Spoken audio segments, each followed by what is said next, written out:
I'm Chris Hansen, right now on Crime Watch Daily from here in New York.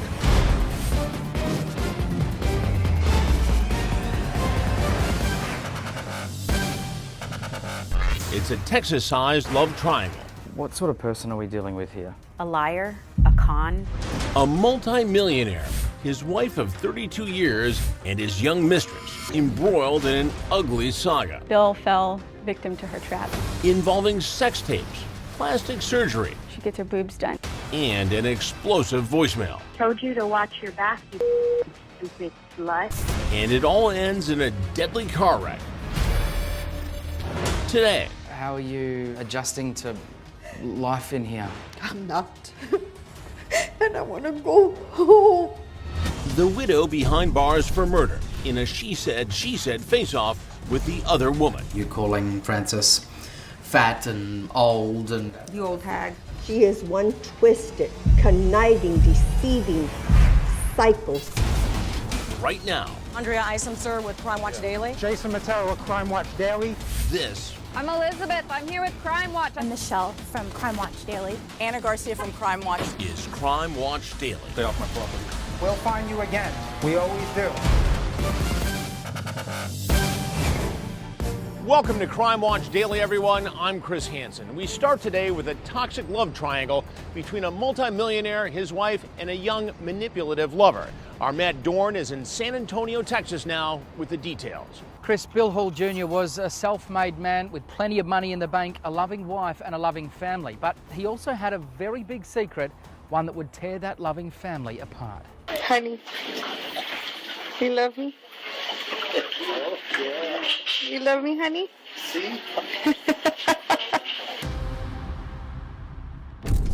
Bonnie Contreras couldn't have known at the time, but it's a question that will prove deadly.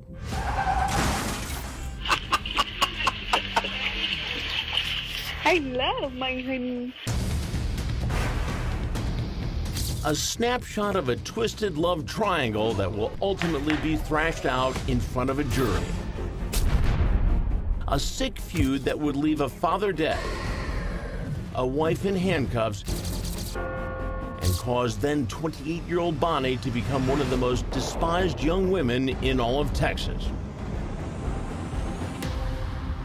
She just is like this professional, blackmailing homewrecker. The men are coming out and saying, beware, this woman is insane. She has lost her mind, and she will stop at nothing. I hope all your viewers they pay attention. Beware of Bonnie Contreras, because who knows where she'll be next. What sort of person are we dealing with here? A liar, a con, a phony who is used to doing this type of thing to earn money. Your typical, gold digger. Contreras is the target of all that mudslinging, and she's tired of it. You deserve to be in jail too. You deserve to die. You deserve to hurt. People have actually said to you, yeah. you deserve to die. Yeah. The other day I had a nervous breakdown, believe it or not. As strong as I am, as strong as I want to be, as strong as I portrayed to be, I was sitting right there. And taking out my false stuff and just started screaming at the top of my head.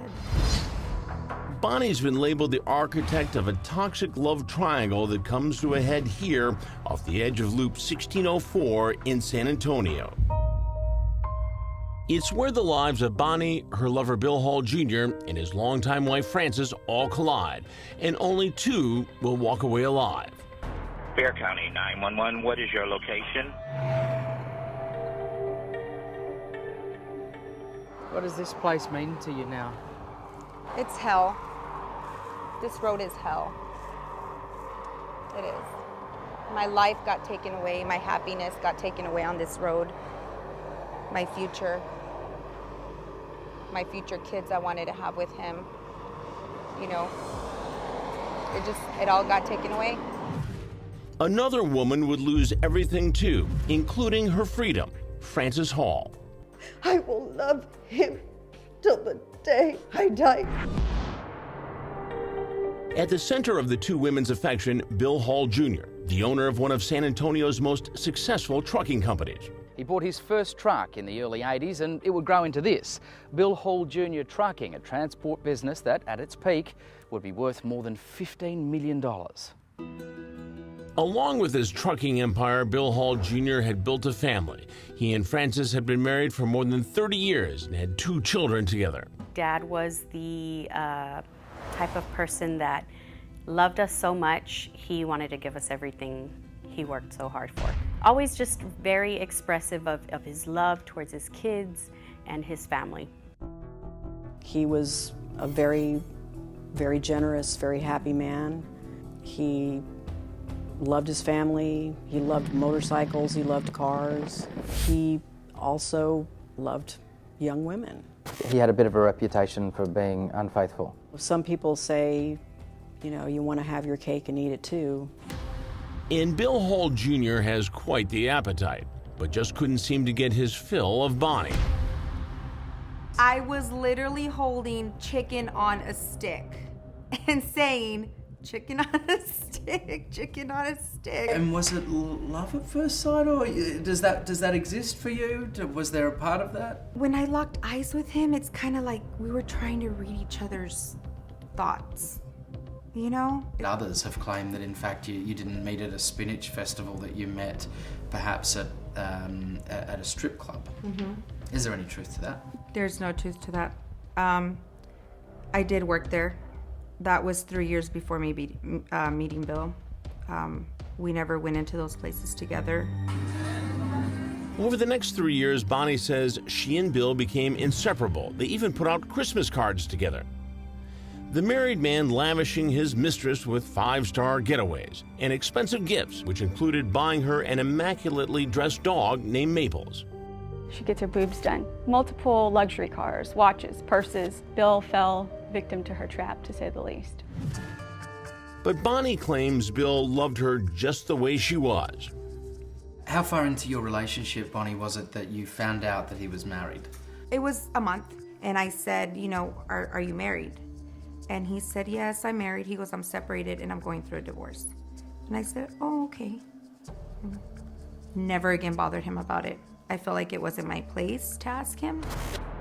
In reality, though, there are no plans to divorce his longtime wife, Frances. They were married for 32 years. They were high school sweethearts. My mom was working at a movie theater when she was, I believe, 16, and my dad was there and kind of just thought she was pretty. And at first, my mom wanted nothing to do with him because he was dressed like a cowboy. A cowboy who will prove forever difficult to tame. If it's all just a fling with Bonnie, Bill disguises it well. Within months, he proclaims his love. He turned me into a woman that I wasn't before I met him. I started falling in love.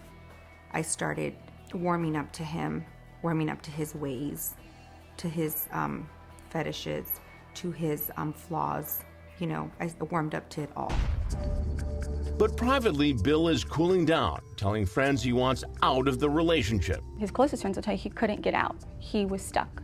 She had taken all these little tidbits of evidence, all these compromising photos. She had weaseled her way into different facets of his life and was basically blackmailing him. Soon things spin out of control. Bonnie calls Frances and reveals everything. And the supposed trigger, Bill's refusal to buy his mistress a $100 manicure. And first of all, I don't get manicures. I actually get acrylic and I get my nails done. What seems ridiculous quickly turns to serious rage, triggering a flurry of savage text messages back and forth between Bill's competing love interests. They write, "You look like a fat expletive, you're dumb 50-year-old hag. Botox in your expletive forehead, because you look like an expletive bulldog. You dumb, hollow expletive." As a wife, tells her everything. And then in the hours that follow, here come videos of the mistress and Bill having sex. I mean, very graphic footage. Here come videos of the mistress naked with Frances's husband. Pictures of hysterectomy diagrams saying, Frances, you're broken. You're hollow from the inside. You're disgusting. No wonder Bill can't be with you. You're not even a real woman anymore. You're calling Frances fat and old, and I think the phrase was the old hag. A 50-year-old hag or something to that effect. I was calling her every vicious name in the book. Well, so was she. I was defending myself. But Bill's daughter says Bonnie wasn't trying to defend herself. She was threatening to take her dad down. I don't think love is being blackmailed either, so that's just nonsense. What sort of blackmail? She said she had over like 4,000 pictures that she was going to post. Of her and your father? Of her and my father. Bonnie denies ever blackmailing anyone, telling Crime Watch Daily Bill was with her because he loved her. Then come allegations of stalking. One time, Bill and Francis were at the movies. They were going to go to the movies, kind of like a date night thing. And while they were in the movies, Bonnie Contreras, a couple of rows back, texted Bill during the entire show. You keep taking back your husband because of his infidelity, and you keep forgiving him. She was so used to it that to her, it was probably normal. There is nothing in the penal code that says it's a criminal offense for adultery. Next, the penal code is about to be breached in the most serious way. Told you to watch your back, you stupid slut.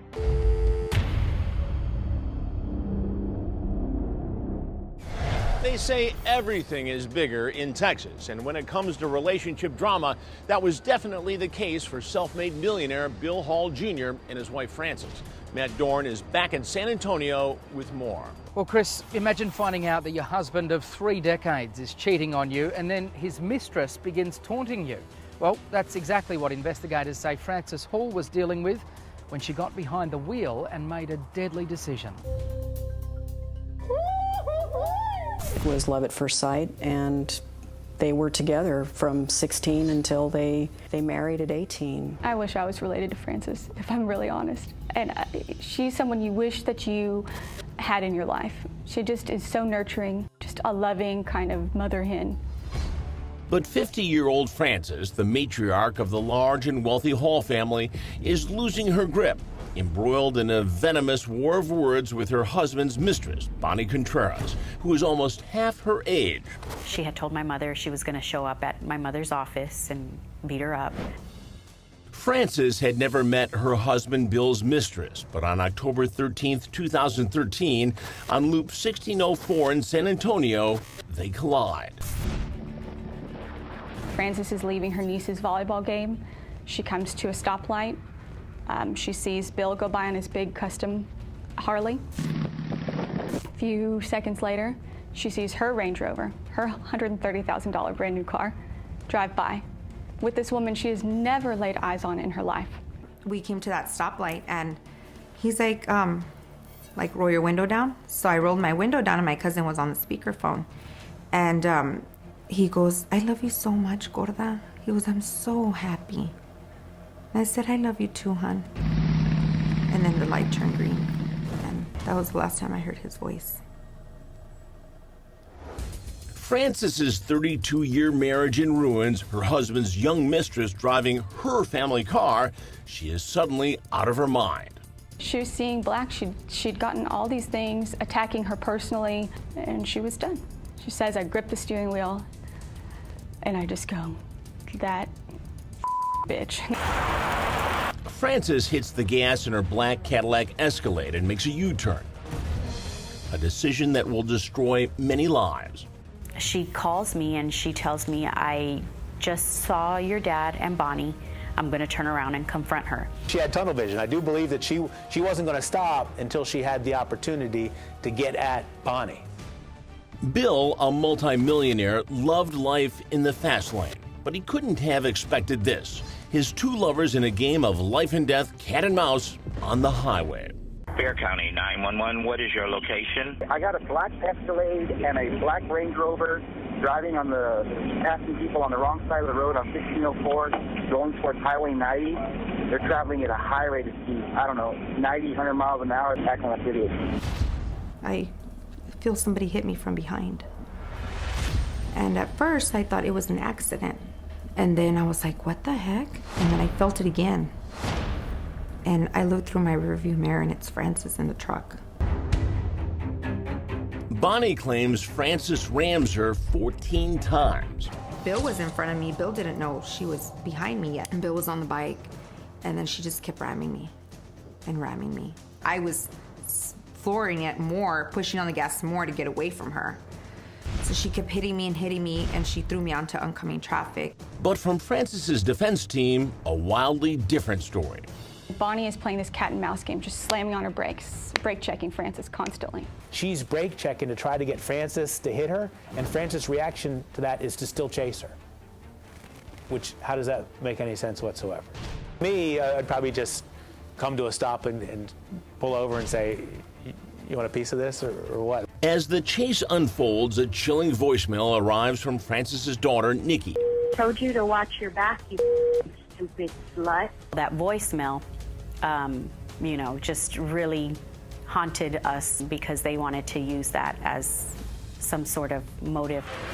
Evidence that Bonnie says shows what Frances is about to do to the father of her 2 children is deliberate and premeditated. And I remember yelling at the top of my lungs, and I yelled, Frances just hit Bill. I was yelling, I was crying, I wanted to stop. I didn't know what to do. I didn't know who to call. I didn't know if he was alive or dead. And this woman, after she hit him, she still kept going after me. At some point, she brake checks Frances so hard that Frances says, my steering wheel starts to chatter and shakes. I fishtail a little bit. At that exact point, Bill is so close behind Frances that he has to veer off to the side of the road. So ultimately, he overcorrects and it comes back in and hits the back of Frances's car. I just saw Escalade sideswipe a motorcycle, and the man needs medical attention immediately. As emergency teams are dispatched, Frances continues the high-speed chase. She had just hit her husband, a man that she claims to love, that she's in love with, that will always be the love of her life. But yet you don't stop and see if he's dead or alive? Well, her claim ultimately was that she was unaware that she had struck Bill. There's no way that she didn't see him. He's on a bike. You're in an Escalade. You have clear view. Eventually, Bonnie escapes, but when she returns to the crash site, Bill is clinging to life. I don't want to picture it. I wish I could have just held him so tight with my arms and told him how much I love him, how much I needed him. I don't want to remember him gasping for air. I don't want to remember me telling him, you know, honey, just breathe, you're gonna be okay, you know? When he would hurt, I would hurt. Frances is there too, and police quickly notice her damaged Cadillac, the rear window of the Escalade completely blown out. How far was Frances driving after the moment of impact with Bill? Okay, and so what we're talking about is the crash site here. Okay, and then going down, and there's a turnaround right around here, and then going back up and past the site here. So we're talking about this. I know it's almost 5 miles. Correct. Correct. As Bill struggles to breathe, police set their sights on Frances. A patrol officer comes by and tells the sergeant, hey, I'm talking to someone over here, which was Bonnie, who says that the wife ran him off the road.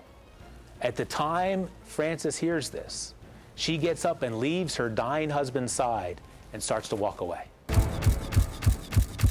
Moments later, Frances Hall, a 50-year-old mother with no criminal history, is in handcuffs. She is being processed at the police station when Bill dies in the hospital. I've been with him since I was 16.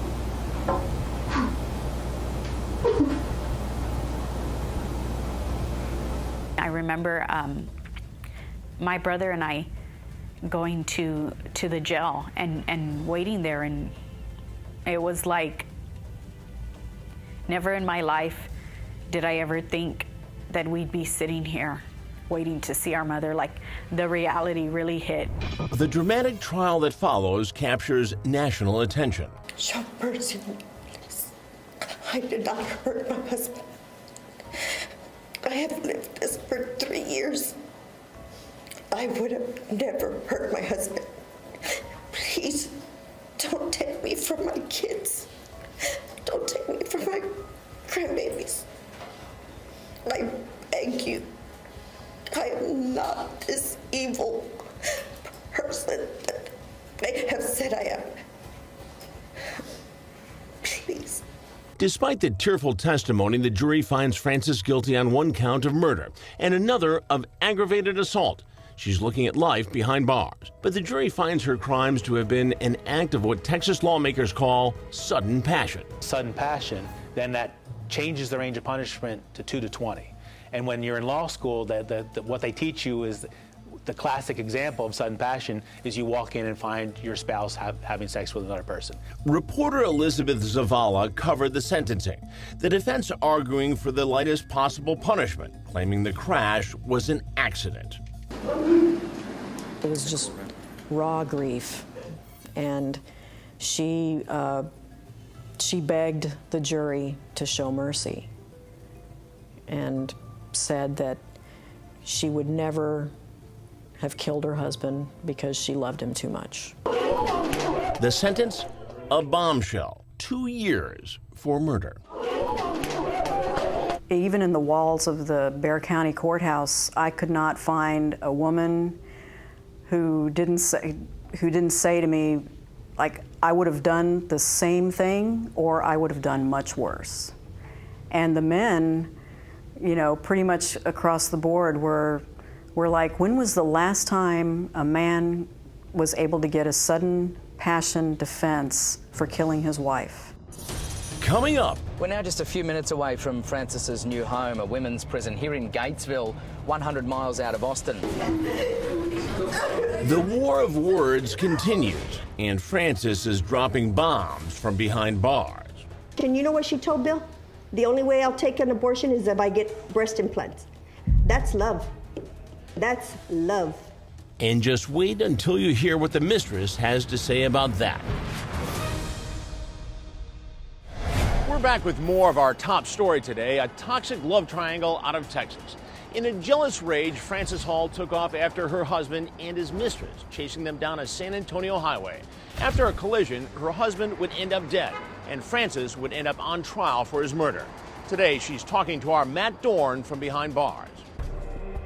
Inside her new home, Gatesville Women's Prison in Texas, this is Frances Hall, mother of 2, former multimillionaire and convicted murderer. It's been no doubt a very, very tough few months. Yes, it has.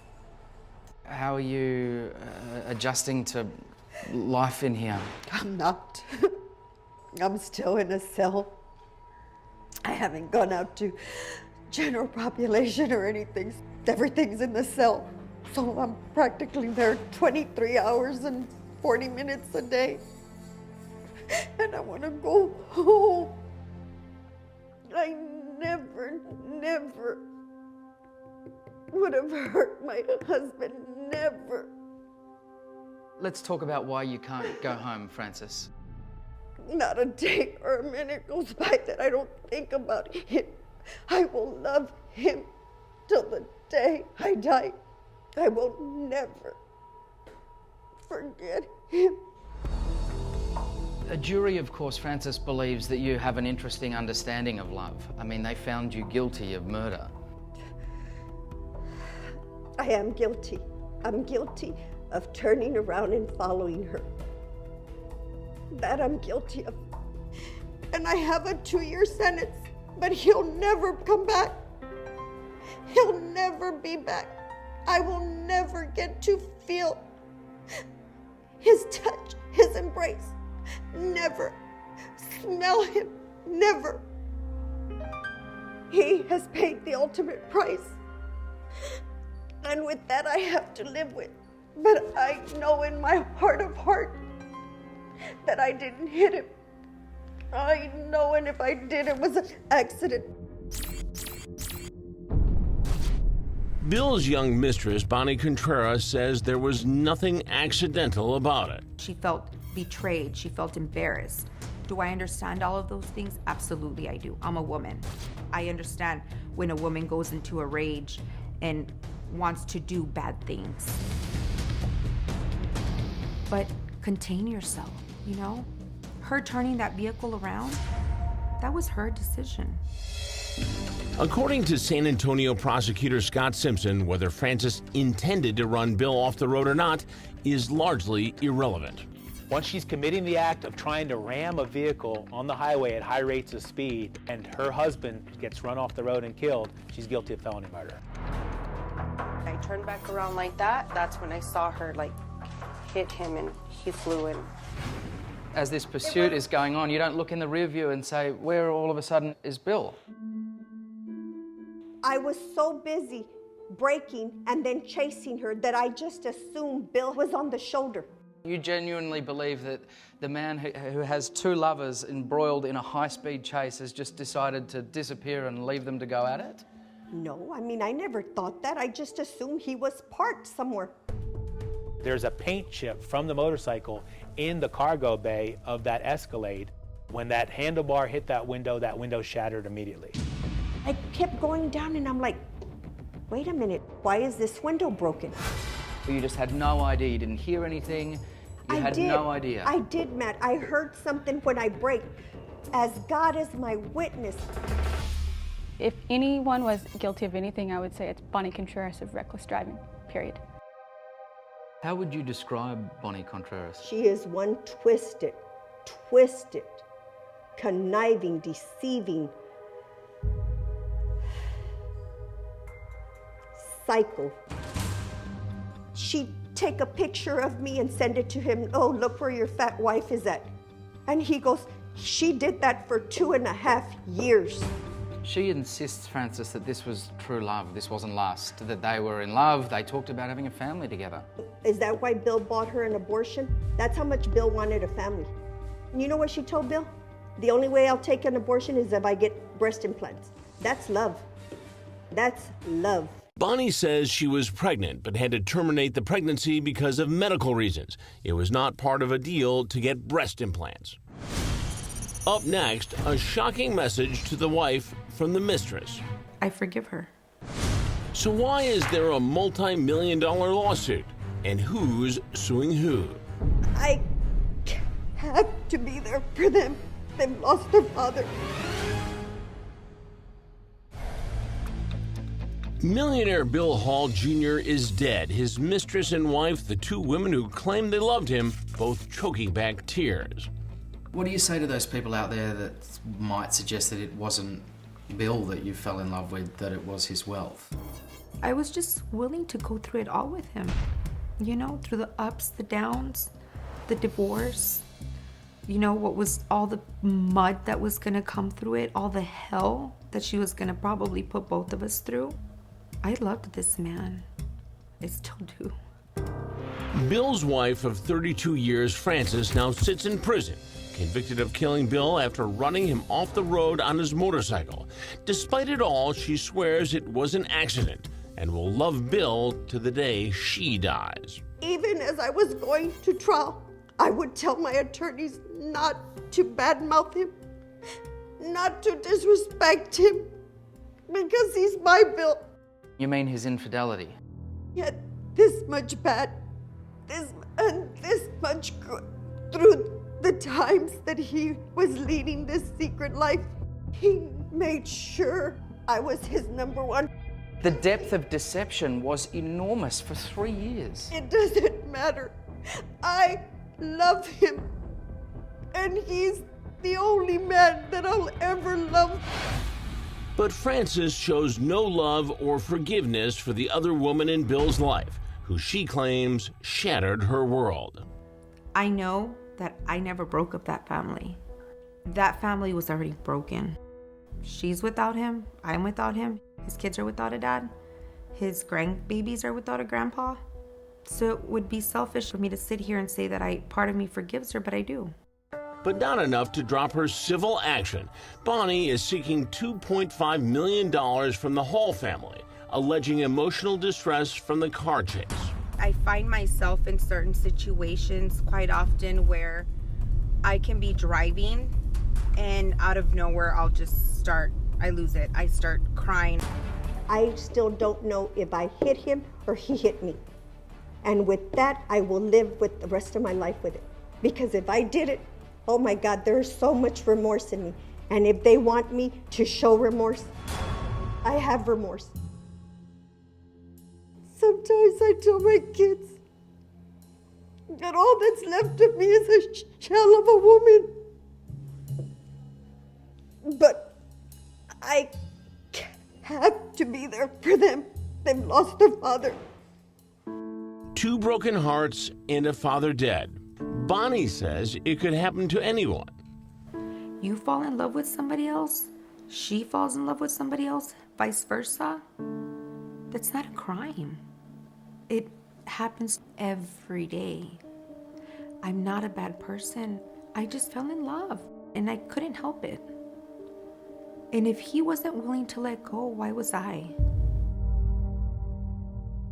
Well, Bonnie is certainly among the people who think Francis deserved more than 2 years behind bars. And coming up next, two lawyers square off on that topic right here on the streets of New York.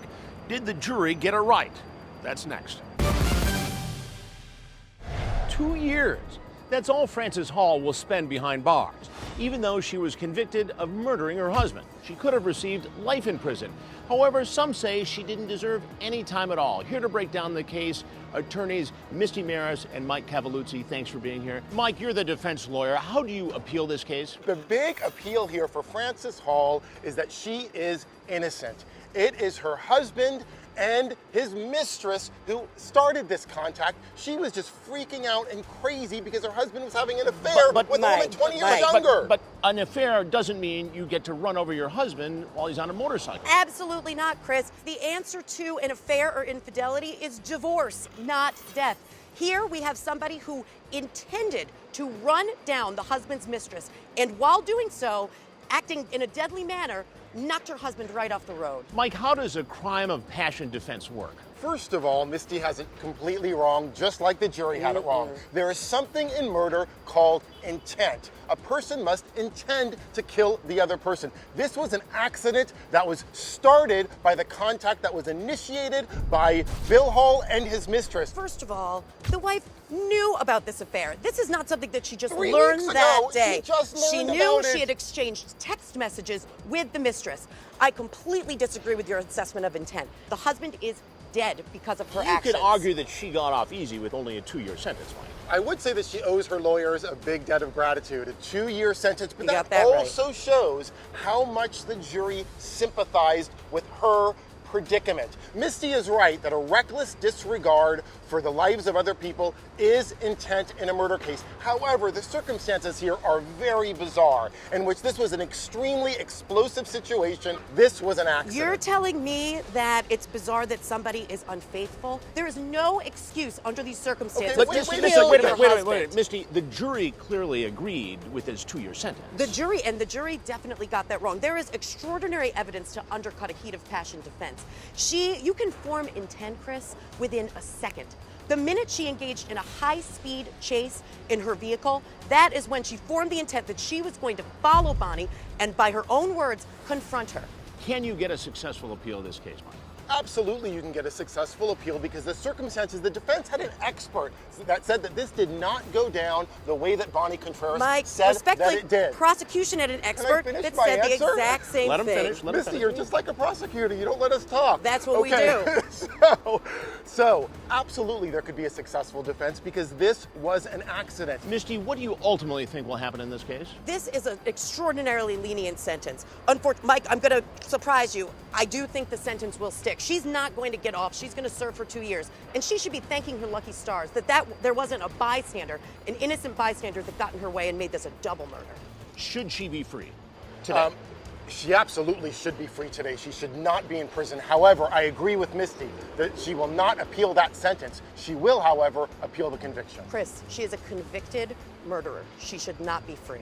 Mike, Misty, thanks for being on Crime Watch Daily. I appreciate it. Now, we ask you at home, do you think Frances deserved the 2-year sentence for the murder of her husband? Go to our Facebook page and sound off. Up next, a husband makes a desperate plea to find his wife. I want you to know that I love you. And I can't wait to see you again. But police say he knows more than he's saying, and the terrible secret is hiding on a Craigslist account. I do believe that her lifestyle ultimately resulted in her death. That's next. All right, now a story we followed very closely here at Crime Watch Daily. A Craigslist encounter in Oklahoma City ends in murder. Pat Lalama is teaming up with our affiliate KFOR for the very latest. A pregnant woman goes to McDonald's and vanishes into thin air. Where is Jaymie Adams? Our children need their mother. Jamie's husband, Justin, makes a tearful plea for her return.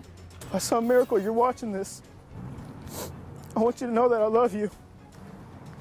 And I can't wait to see you again. But Jaymie would never see that TV report. She was already dead. Her mutilated body was found a month later on a dirt bike track in a remote field. 29 stab wounds ended the life of Jaymie, who was 2 months pregnant. My wife is a loving, strong woman. Justin reportedly told cops Jaymie went out that night to meet a friend. Investigators say that friend was a John. Jaymie was a prostitute. Prosecutors say Jaymie advertised on Craigslist to find her customers. Her mother-in-law tells our Oklahoma City affiliate KFOR she wasn't surprised. Jaymie done it before she met my son, and they fell on hard times. So Jaymie fell back to the only thing she knew, a single mom trying to feed her kids. And as it turns out, Jaymie's pimp was her own husband, and cops believed her killer. Justin was soon charged with murder. My son's guilty of loving his wife, not murder. He denied it, and his defense team says there was no physical evidence tying him to Jaymie's killing. There's nothing that puts Justin at the crime scene. And that's why Justin was eventually released from jail, and the murder charges were dropped. Private investigator Dana Reyna collected evidence for his defense. I do believe that her lifestyle and the lifestyle that Justin had gone along with ultimately resulted in her death. Keep in mind, they filed a murder charge. They say, we have the guy that murdered Jaymie Adams. We had the one that took her out. We had the one that stabbed her and cut her up and mutilated her body. And all along, they were totally wrong. So if Justin didn't do it, who did? During the investigation, detectives say Justin posted this shocking ad on Craigslist. I am letting any willing man come and have his way with my wife with a little compensation for us to help with our holiday funding. Apparently, they found that willing man, a John named Joseph Sear. I think he's a Craigslist killer. This guy's crazy, and I think it's scary that he's been out actually free all this time. Investigators say cell phone records tie Sear to the timeline of Jaymie's death. They say his phone pinged a cell tower in the area where Jaymie's van was found. He was charged with a murder and denied he did it. Though investigators found his DNA on her body, there was no blood or other physical evidence linking him to the crime. And in the courtroom, on constant display for the jury, the jacket Jaymie wore that night. Justin testified, admitting he pimped her out, but saying he regrets what he did. The trial went quickly, and so did the deliberations. The defendant is guilty with fixed punishment set at life without the possibility of parole. Joseph Sear showed no emotion as he learned his fate.